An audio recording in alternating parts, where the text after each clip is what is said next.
hope that I caught you blessed. We getting ready to take you to a powerful message where I preached up under the power of the Holy Ghost. The title of the message is, Somebody Got Their Eyes on You.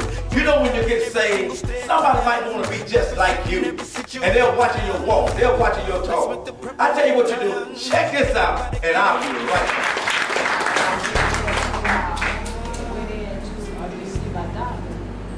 I saw my doctor, and I had to go see the eye doctor. So when I went to see the eye doctor, they wrote out a piece of paper, sent it to my other doctor. So I had to take a chest X-ray. And after they had did everything, I had to take a chest X-ray, and I had to take some blood test. And so they rushed it up and said they were going to be back the next day. So I went in the next day to see the doctor, a regular doctor.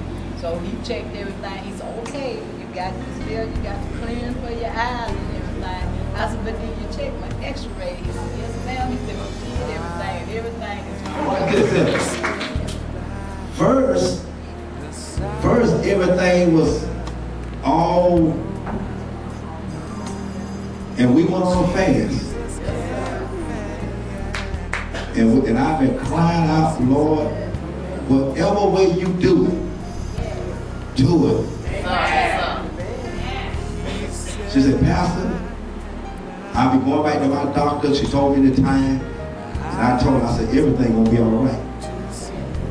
And when I see you point at Jeremiah, I said, well, Bill can see. You see what God done there? We ask you to get your Bibles and let's go to the book of Matthew 5 and verse 14. And when you read that, we want to go to Exodus 33 and verse 14 and 16.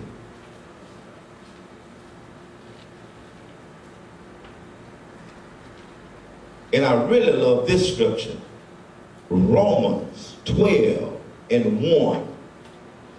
Romans 12 and 1.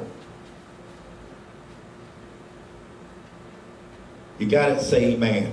Amen. We're going to ask Marita to read, and we're going to let the Lord have his way. Ye are the light of the world. For you are the light of the world. A city that is set on a hill cannot be hid. A city that sits on a hill that cannot be hid. Read. Neither do men light a candle and put it on a bushel, but on a candlestick, and give it light unto all that are in the house. Read. Let your light so shine. So let your light so shine. Before men. Read. That they may see your good works. That they will see your good works. Read now. And glorify your Father which is in heaven. The Bible plainly said in the book of Luke, you can read the first, second, third chapter.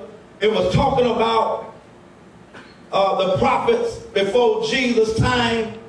They prophesied that there was going to come a deliverer that was going to deliver the people out of darkness into the marvelous light.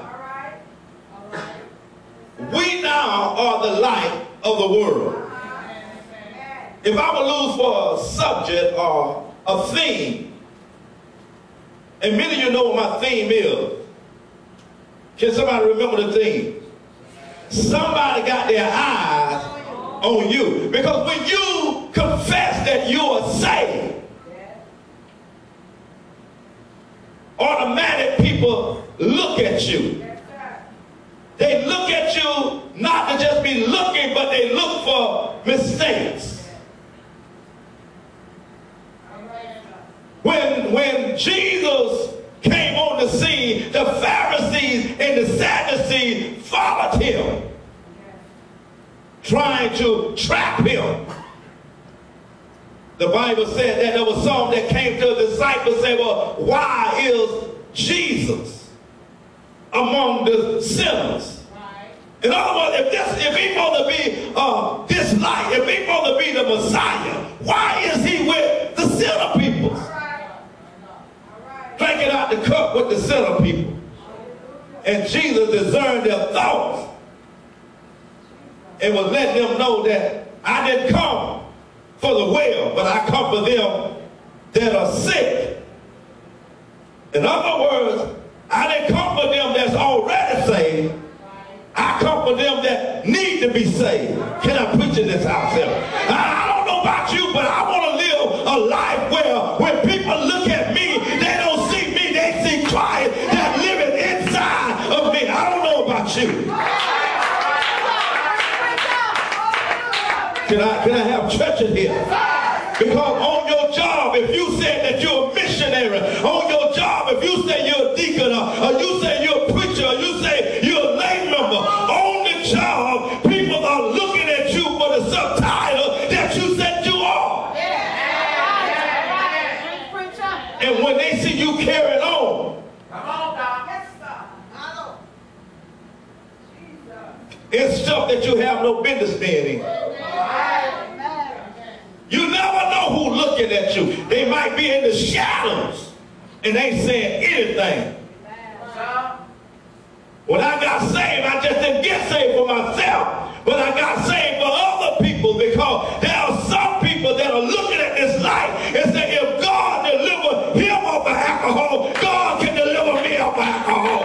There's a folk that used to be on drugs, and people are looking at you and saying, I want to be just like them. And when they see us carrying on, I'm preaching this out here.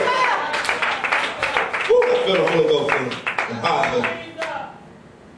So God began to deal with me concerning my walk and the things that I was doing. When I preach a sermon, I love to talk about myself, that nobody can get mad. Over the years, I had to watch the way I walk. I had to watch the way I talk. I had to watch the company that I hung around with. Can I preach in this house here? So you got to understand, the Bible says we are in the world, but we are not of the world. Hello, somebody. I can be in the world and not get entangled with the world, but I see some folk that will come to church and shout all over the floor, and then at nighttime, they'll be in the bar drinking and dancing and going on. You're going to have to make a decision, because no man can serve. Somebody will say, that's why I don't want to get saved, because I just see him. And can I preach it here? Tell somebody, say, he ain't talking to you, he ain't talking to you, he ain't talking to you, he ain't talking to you. So God began to deal with me concerning being a light among men. You might not believe your children is watching you. Your husband is watching you. Your wife is watching you. And when they see you getting up and praising God and shouting and glorifying God and lifting your hands, and then you go home and you act contrary to what they see you act in the church, the first thing is throw the children, and the children say, if mama or daddy can do it, I can do it. That's why I want to live holy before God. God began to speak to me, and he spoke to me deeper. He said, I'm calling the church back to righteousness. Now I tell you what we're getting ready to do now. Let's go into the second part of the message, and I'll be right back.